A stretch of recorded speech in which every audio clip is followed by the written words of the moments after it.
तो इसका मतलब ये नहीं है कि ये 25 मार्क्स इसके अंदर इक्वली डिस्ट्रीब्यूट। कंसीडर कर लो कि वो जो प्रोसेस है वो एक एंजाइम से होता है।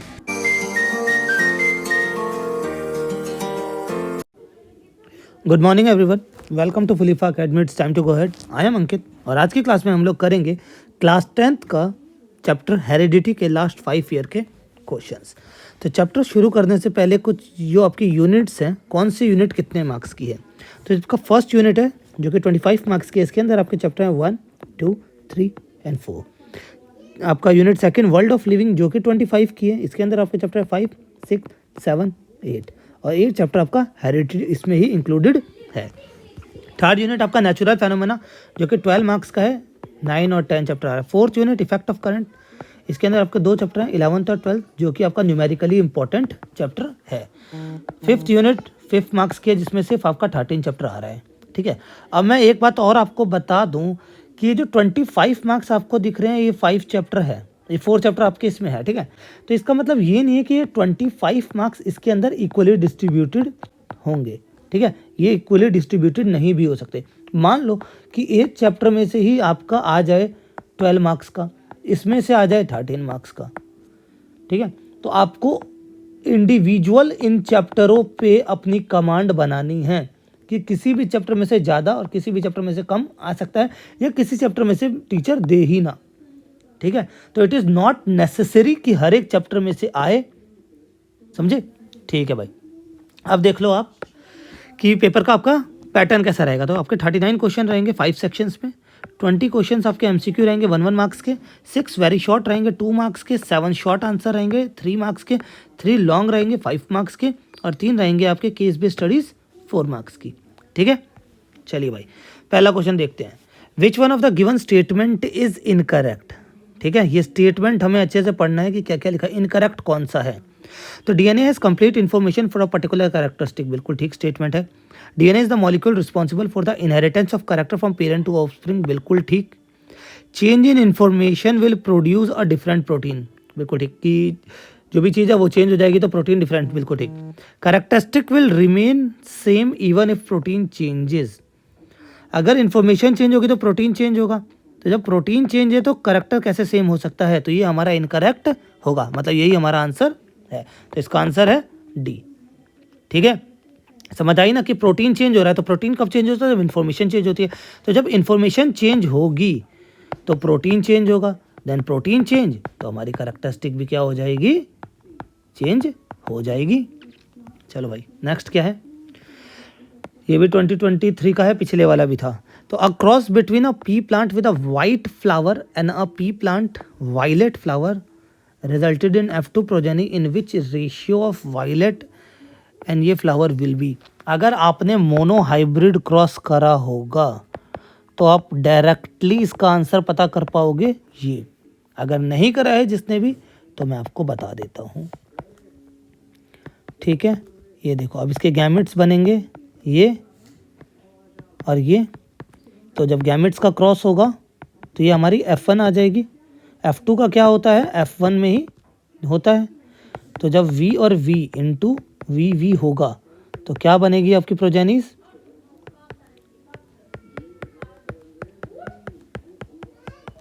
तो ये 3 टॉल और 1 शॉर्ट, तो 3:1, ये हमारा क्या आ गया, F2 जेनरेशन।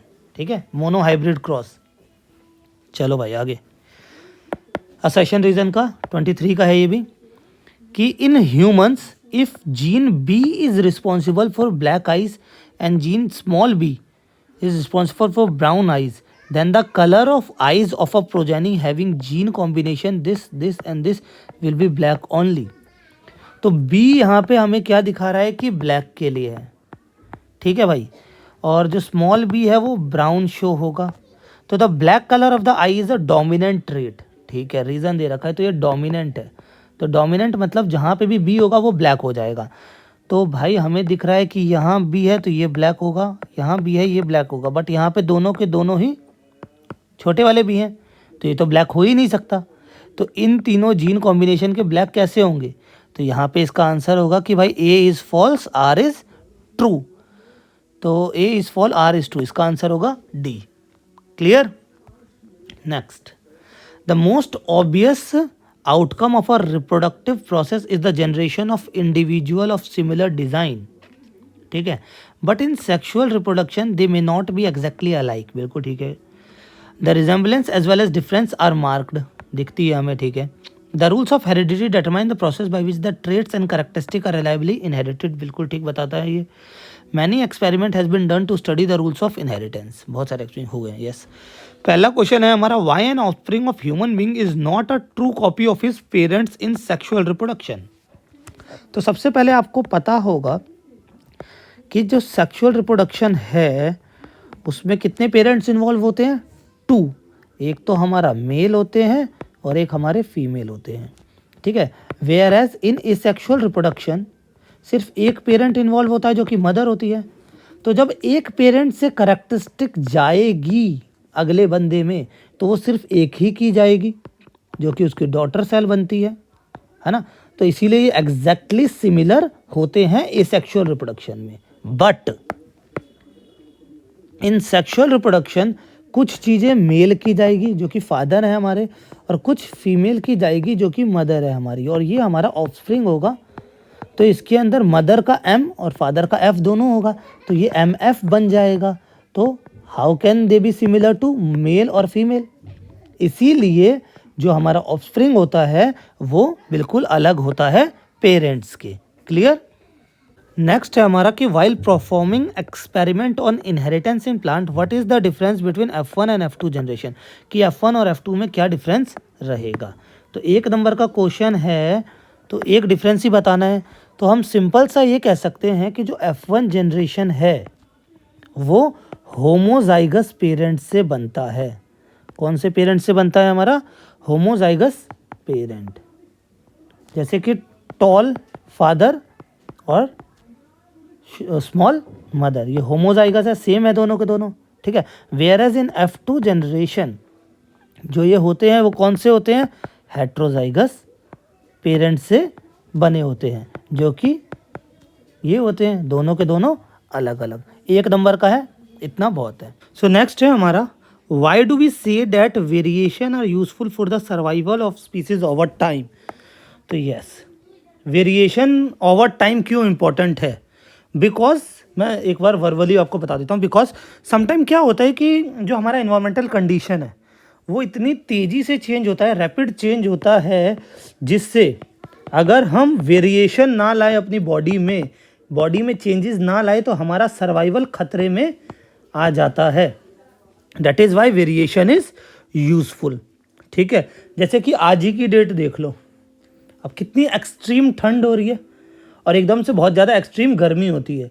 तो हम जो ह्यूमंस हैं हम रैपिडली वेरिएशन लाते हैं अपनी बॉडी में। जैसे हम ठंड में शिवर करते हैं तो उससे हमारी बॉडी गर्म होती है। तो यही सारी चीज़ें हैं। तो जैसे कि एक मैंने जब मैं हेरिडिटी करा रहा था ना, तो ये देखो मैंने एक एग्जांपल दे रखा था इसमें कि जो बैक्टीरिया है date can withstand heat will survive better in heat waves. समझ रहे हो कि जैसे कि ये देखो क्या लिख रखा था, do all this variation in a species have equal chances of surviving. But एक ये भी चीज़ है कि जितनी भी वेरिएशन हम ला रहे हैं बॉडी में, क्या उसके इक्वल चांसेस हैं जिंदा रहने में? तो no, it depend on the nature of variation. Different individual would have different kind of advantage. अलग अलग इंडिविजुअल के अलग अलग एडवांटेज होते हैं। And the selection of variant by environmental factor form the basis for evolutionary process. ये भी एक बात है कि वेरिएशन जो होती है उससे ही एवोल्यूशन होता है। जैसे हमें ही देख लो, हम लोग किससे बने हैं? एप से बने हैं, है ना। हम लोग एप से बने हैं, आज इवॉल्व होके हम लोग ह्यूमंस बन गए हैं ड्यू टू जो हमारी रिक्वायरमेंट थी उसकी वजह से। तो समझ रहे हो ना सारी चीज़ें। तो इसीलिए वेरिएशन इंपॉर्टेंट होता है। अब नेक्स्ट क्या है कि study Mendel cross between two plant with a pair of contrasting character, round yellow और रिंकल्ड ग्रीन। ये हमारा कौन सा क्रॉस है? आप लोगों को याद होगा तो डाई हाइब्रिड क्रॉस। कौन सा क्रॉस है? डाई हाइब्रिड क्रॉस है। He observe 4 type of combination in F2 generation. बिल्कुल, which of this were new combinations? ठीक है। Why do new features which are not present in parent appear in F2 generation? मैं आपको दिखाना चाहूँगा अपनी video का एक पार्ट जो कि क्रॉस है, डाईहाइब्रिड क्रॉस, जो कि मैंने आपको कराया था। तो यहाँ पे हमें 4 वेरिएशन मिली है F2 जनरेशन में, जिसमें पहला है हमारा राउंड येलो। कौन सा कलर है? Round yellow. दूसरा है हमारा राउंड ग्रीन। तीसरा है हमारा रिंकल्ड येलो। चौथा है हमारा रिंकल्ड ग्रीन। ये 4 वेरिएशन हमें अलग अलग मिली थी, ठीक है। ये 4 वेरिएशन हमें अलग अलग मिली थी। Why do new features which are not present in parents appear in F2 generation? तो आपको एक चीज़ याद होगी जिसे कहते हैं लॉ ऑफ इंडिपेंडेंट असॉर्टमेंट। क्या कहते हैं जिसे? Law of independent assortment. Independent assortment याद है? अगर याद नहीं है तो जल्दी से वन शॉट मेरी वीडियो, ठीक है, आपको यहाँ दिखेगी वन शॉट मेरी वीडियो, डिस्क्रिप्शन में उसका लिंक होगा, फटाफट जाके देख लो। इंडिपेंडेंट असॉर्टमेंट क्या बोलता है? तो ये देखो, मेरी वीडियो का ही पार्ट है। तो वो बोलता है the law of independent assortment state that alleles of different gene are inherited independently within the organism that reproduce sexually. कि हर एक चीज जो भी है, हर एक चीज इंडिपेंडेंट अपने आप को शो कर सकती है, ठीक है। दैट इज वाई जो भी न्यू फीचर्स है जो पेरेंट्स में नहीं है वो हमें F2 जनरेशन में देखने को मिलते हैं, ठीक है। Law of independent assortment 3 law है, ठीक है। डोमिनेंस, इंडिपेंडेंट असॉर्टमेंट और लॉ ऑफ सेग्रीगेशन, तीनों फटाफट देख लेना आप, ठीक है। Next, using height of a plant as an example show that gene control the characteristic or trait in an organism. तो इसमें है चीज़ एक हमारे पास ये, जो कि मेरे नोट्स में है वन शॉट के, उसमें आप लोग देख लेना। इसमें क्या बताया गया है कि यही चीज़ बिल्कुल मैंने बताइएगा, टॉलनेस एज अ कैरेक्टरिस्टिक कैसे उसे प्रोटीन कंट्रोल करता है। प्रोटीन क्या है? वो जीन से ही बना है। तो जिसमें ये देखिए आप टॉपिक, इसमें क्या लिखा हुआ है, इसमें क्या है कि plant have hormones that can trigger growth. तो the amount of plant hormone made, जो हार्मोन बनाता है, will depend on the efficiency of the process for making it. कि कितना हार्मोन बनेगा वो किस पे डिपेंड करेगा? उस प्रोसेस पे। अब कंसीडर कर लो कि वो जो प्रोसेस है वो एक एंजाइम से होता है, ठीक है। If this enzyme work efficiently तो a lot of hormone will produce, plant will become taller. But if the gene for that enzyme has an alteration, कुछ उसमें दिक्कत आ जाए उस जीन में जो जिससे वह एंजाइम बना है, क्या होगा? एंजाइम अच्छे से नहीं बनेगा, हार्मोन नहीं प्रोड्यूस होंगे और वो प्लांट छोटा रह जाएगा। That is why we can say that gene control the characteristic or trait, है ना। वीडियो ये देख लेना, डिस्क्रिप्शन में लिंक है।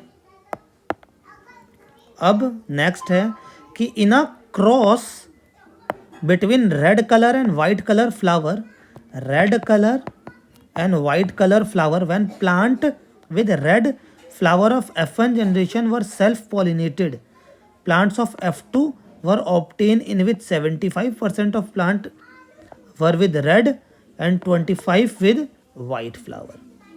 ठीक है भाई। तो अगर मैं इसे मान लूँ ये डोमिनेंट है रेड वाला और वाइट वाला रेसेसिव है, तो हमारा F1 जनरेशन बनेगा ये। अगर मैं F1 को क्या कर दूं, इन्होंने बोला है सेल्फ पॉलिनेट करना है, तो F1 को सेल्फ पॉलिनेट करते हैं। तो पहला रेड,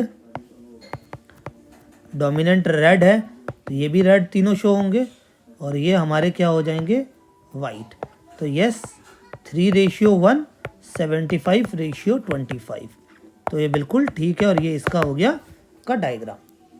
मोनोहाइब्रिड क्रॉस जो मेंडल का था ये सेम है, ठीक है। 2 नंबर का, बहुत easy. Sex of an individual is determined by different factor in various species. Some animal rely entirely on the environmental cues, while in some other animal individual can change their sex during their lifetime, indicating that sex of some species is not genetically determined. Okay, however in human being the sex of an individual is largely determined genetically, बिल्कुल ठीक है। What is the statistical probability of getting either a male or a female child? तो ये तो 1 number का रहेगा, ये आपको पता होगा कि इसके चांसेस क्या रहते हैं, 50-50 चांसेस रहते हैं। Right the number of pair of sex chromosome present in human beings in which one of the parent perfect pair of sex chromosome are present. तो सेक्स क्रोमोसोम कितने होते हैं भाई? 2 होते हैं, एक एक्स और एक वाई, ठीक है। किसमें परफेक्ट पेयर होता है? तो वो फीमेल में परफेक्ट पेयर होता है जो कि होता है एक्स एक्स, ठीक है। Citing 2 example justify the statement sex of an individual is not always genetically determined. तो इसके लिए भी मैं आपको अपने ही उसका एक एग्जाम्पल शो करना चाहूँगा, जिसमें आपको ये दिखेगा कि if eggs are incubated below 28 degree Celsius, जो टर्टल्स है बनेंगे वो सारे मेल बनेंगे जब टेम्परेचर 28 से कम होगा। अगर टेम्परेचर 31 होगा तो सारे के सारे क्या होंगे? फीमेल्स होंगे। और स्नेल का सेकेंड एग्जाम्पल रहेगा कि स्नेल जो इंडिविजुअल है can change their sex indicating that sex is not genetically determined. जो स्नेल्स है वो अपना सेक्स कभी भी चेंज कर सकते हैं, ठीक है। तो ये 2 एग्जाम्पल हो गया, एक तो टर्टल हो गया और एक स्नेल हो गया, ठीक है। A draw flow chart to show that the sex is determined genetically in human being, बहुत ही ईजी है। तो ये आपका बुक का ही डायग्राम है, ये ऐसा आपको शो कर देना है, आपको ये सिंपल ऐसा शो कर देना है, सेम बस, और इसमें कुछ भी नहीं करना, ठीक है। Next, the sex of a child in human being will be determined by the type of chromosome he और she inherit from the father. बिल्कुल ठीक स्टेटमेंट है कि अगर जैसे मदर के पास XX होता है, फादर के पास XY होता है, तो अगर फादर X देगा तो वो डॉटर हो जाएगी, अगर फादर Y देगा तो वो बॉय हो जाएगा। तो पहला ठीक है। A child who inherit X chromosome from his father, तो गर्ल होगी, और चाइल्ड Y तो फादर, तो ये दोनों के दोनों ही ट्रू है। नेक्स्ट है हमारा, लिस्ट इन tabular form 2 difference between acquired trait और इनहेरिटेड ट्रेट के बीच में 2 डिफरेंसेस, ठीक है। तो इनहेरिटेड और एक्वायर्ड आपको नाम से ही पता चल रहा है कि हमने अपने लाइफ में उसे एक्वायर किया है। तो ये क्या है? Character pass down from generation to generation, ये कैरेक्टर हमारे जेनरेशन टू जेनरेशन पास होते हैं। ये not pass generation to generation, ठीक है। सेकंड रहेगा हमारा कि it is cause by change in genes or DNA। ये कैसे होगा? Change in gene or DNA। It emerge, जो एक्वायर्ड ट्रेट है, it emerge in response to their surrounding, और जो आपकी लाइफस्टाइल रहेगी, और लाइफस्टाइल, ठीक है, बिल्कुल ठीक। अब नेक्स्ट है हमारा कि give an example of body characteristic use to determine how close 2 species are in term of evolution and explain it. बहुत ही ईजी, यहाँ पे हम सिंपल एग्जाम्पल एप और ह्यूमंस का ले सकते हैं। बॉडी डिज़ाइन मैक्सिमम हम दोनों का सेम है, जैसे कि बॉडी पे ग्रोथ, बॉडी हेयर का ग्रोथ, बॉडी हेयर ग्रोथ होना, ठीक है। 2 पैर, 2 हाथ, 2 कान, सब कुछ है। और एक सबसे इम्पॉर्टेंट, जो फीमेल्स हैं उनमें मेमोरी ग्लैंड्स का मिलना, ठीक है। तो ये ह्यूमंस और इसमें है, ठीक है। Humans as well as ape हम लिख सकते हैं इसमें, इनका बॉडी डिज़ाइन बिल्कुल सेम है, और ये जो 2 कैरेक्टरिस्टिक है वो बहुत ज़्यादा सेम है। तो अगर ये वीडियो आप लोगों को पसंद आई हो तो भाई लाइक कर देना, टेलीग्राम हमारा ज्वाइन कर लो। इनकी अगर आपको चैप्टर की PDF चाहिए, वन शॉट की जो वन शॉट है हमारी, उन सब की PDF चाहिए, टेलीग्राम ज्वाइन कर लें। कमेंट करके बताना वीडियो कैसी लगी, नेक्स्ट कौन सी वीडियो आपको चाहिए, कौन सा चैप्टर चाहिए। Thanks for watching, bye.